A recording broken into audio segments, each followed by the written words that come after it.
responsibility we carry as representatives of people of Pakistan.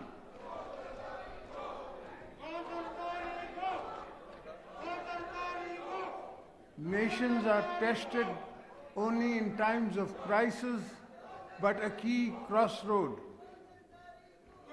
The past year has reminded us that the strength of our republic lies in its constitution, in the resilience of our people, the responsibilities of parliament and government, and courage of our armed forces.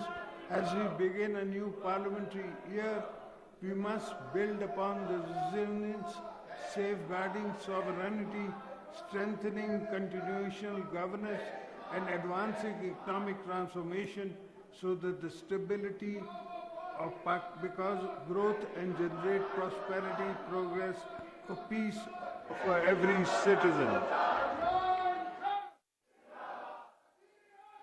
As we gather here today, we stand on the foundation laid by those who shaped our national journey. Quaid-e-Azam Muhammad Ali Jinnah envisioned a democratic state rooted in the constitutionalism and rule of law. Shaheed Zulfikar Ali Bhutto gave this nation in its unanimous constitution. Shaheed Mohtarma Benazir Bhutto strengthened democracy process through sacrifices and exemplary leadership. My own belief in the parliamentary authority does not lie in words alone, but in action that builds our legacy. The last time I was president, I unilaterally returned the powers given to the presidency back to the House of Parliament as envisioned in the 1973 Constitution. Through historic 18th Amendment, today the presidency stands as symbol of unity, of federation, a bridge between federating units and a guardian of constitutional laws, and binds us all.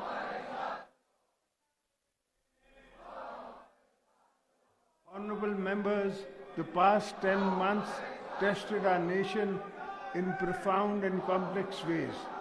When our sovereignty was challenged on either front, Pakistan responded with strategic restraint and firm resolve.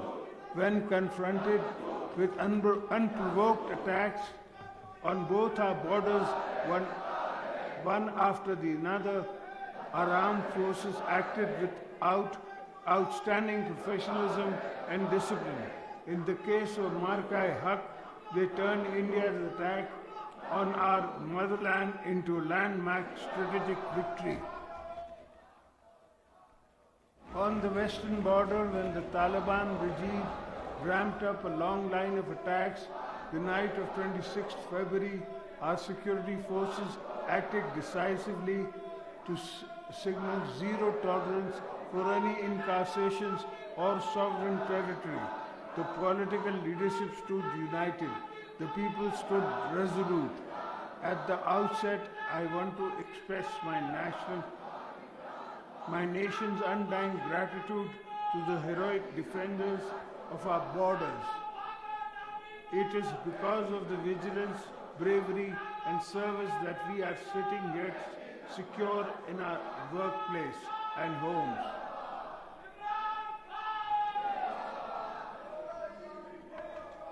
In both successful military encounters, whether short or long, the sacrifices of our army, our forces, navy, rangers, frontier corps, police services, and intelligence agencies will never be reduced to numbers. We only see their action on the media with pride. We don't really see the blood and sweat and tears that go into the training and hardship and service. Each operation reflects planning, discipline, and restraint. Each martyr represents a family that's upon ultimate service for Pakistan's stability. When I visit the families, I feel the same pain that I felt when I lost my wife, Shaheed Mohtarma Benazir Bhutto, who was martyred by terrorists in the prime of our life. I therefore remind you all that as state we must continue to support their families with dignity and honor. 2025 marked a turning point for Pakistan, defined by the resounding military victories in Marka-e-Haq, which decisively repelled external aggression and shattered the myth of regional conventional superiority.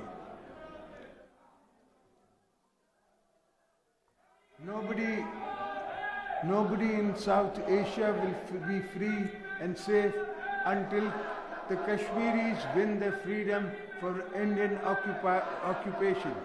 Today, trapped in the strategic short-sightedness, India's leaders said they are preparing for another war. As a lifelong advocate of regional peace, I would not recommend it.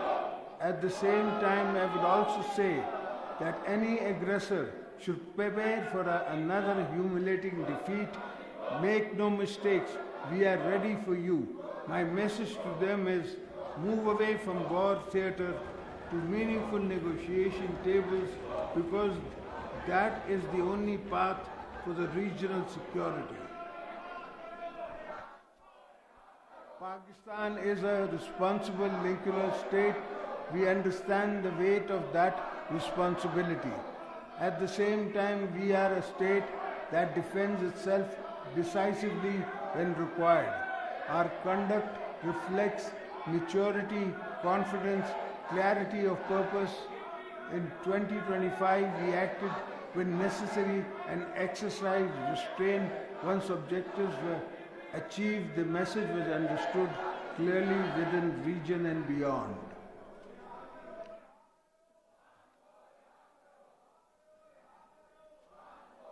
In 2026, last week, in fact, when India began to amplify the proxy operations via Afghanistan, the Taliban regime saw with shock and awe what Pakistan can do if pushed past the red line. Until that week, we had tried every possible form of diplomacy to prevent an outbreak of military response to terrorist incursions from Afghanistan. For as war as always, the last option to state accepts a strike attack on its soil. Article 51 of the UN Charter gives us the right to defend our sovereignty. We let both India and Afghanistan see a fraction of our capabilities. Over the last 3 years, our armed forces and law enforcement agencies have undertaken determined intelligence-based operations against Indian-sponsored foreign terrorists. This is not a counter-terrorism campaign. The military is fighting alone. The entire nation stands united with its armed forces against cross-border terrorism. Our actions spelled out the limits of our tolerance for attacks from Afghanistan, particularly Indian-sponsored TTP and BLA and affiliates. Let me be clear, the soil of Pakistan is sacred. We will not allow any entity to domestic or foreign to use neighboring territory to destabilize our peace. The recent report from the United Nations Security Council monitoring team has described presence of terrorist groups in Afghanistan as an extra-regional threat. This report warns that any other country could fall victim to another catastrophic attack if the issues are ignored.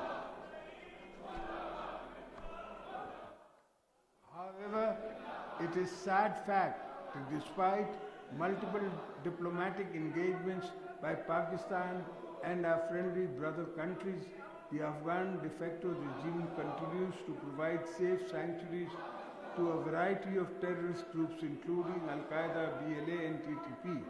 All promises they made in Doha not to allow these terror groups to operate from Afghan soils have been conveniently forgotten. They must choose to dismantle the terror groups that survive on conflict and its war economy. None of this will feed Afghanistan's children or create opportunities for national cohesion. In our end, we have never treated the Afghan people as anything but kith and kin. We have never walked away from dialogue. The Afghan people need a break from endless wars. Don't take away the choice of the future of prosperity connected to peace. I would urge them to stop being used by other countries as a battlefield for their ambitions.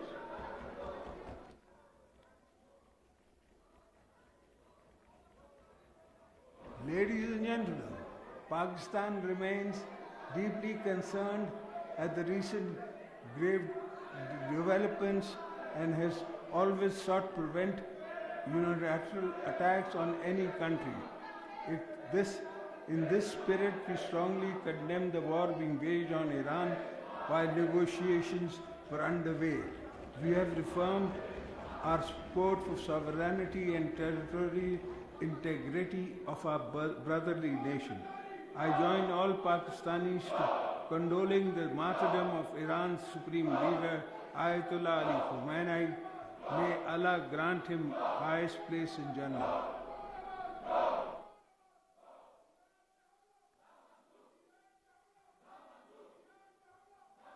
To this end,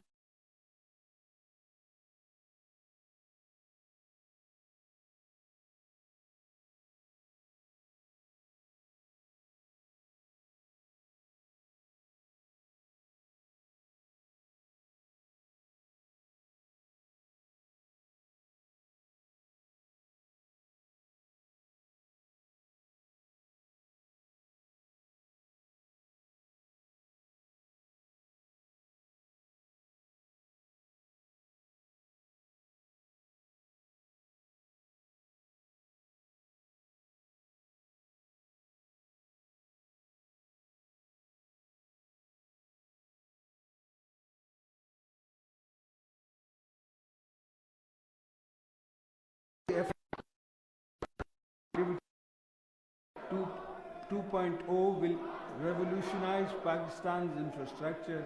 The entire nation is beholden to China for its solidarity with Pakistan during Marka-e-Haq.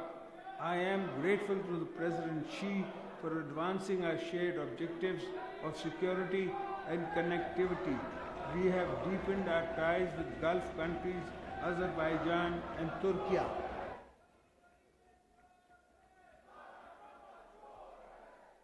The Pakistan-Saudi Strategic Mutual Defense Agreement is a new milestone in the region.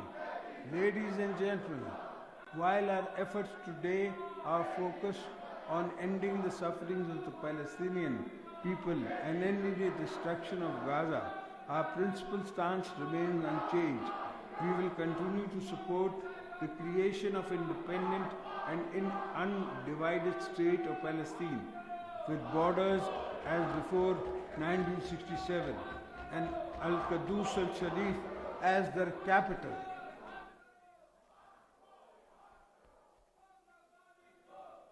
India attempts to manipulate the river flows and engage in what amounts to water aggression requires careful long-term policy planning.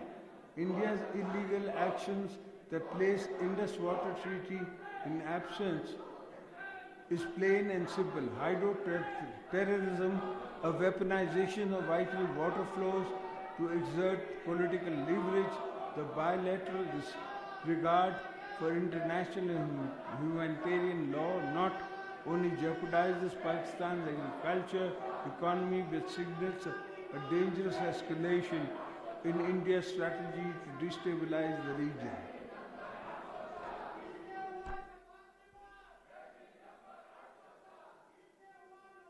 Rivers symbolize life. International law does not permit the unilateral blockage of water.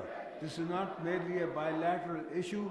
The stability of the region also depends on a web of trans-boundary water sharing practice. If one treaty is flouted, many others across the board may also suffer the same fate. We will defend our waters rights with unity, resolve, and strength and legal clarity. Honorable members, as President-elect of the both houses of Parliament and all provincial assemblies, I am constitutionally bound to safeguard the unity of the Federation and the Parliament. Provincial autonomy under the Constitution has strengthened participatory governance. A strong federation does not require centralization. It requires coordination. Constitutional reforms such as the Council of Common Interest must function effectively.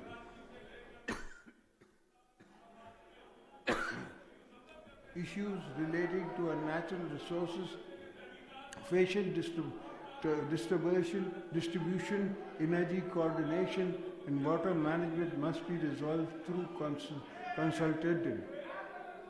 A functioning and harmonious federation also requires an efficient, equitable distribution of resources. I look forward to a just and equitable National Finance Commission award in the coming year. Balochistan has historically deprivation. It deserves special attention. While we continue to dismantle insurgencies fueled by foreign proxies, we are equally focused on addressing genuine social and economic grievances of Balochistan people. Our strategy is Hearts and Minds campaign, ensuring that dividends of our mineral wealth and blue economy reaches the local population first. The people of Balochistan are and must remain full partners in Pakistan's progress.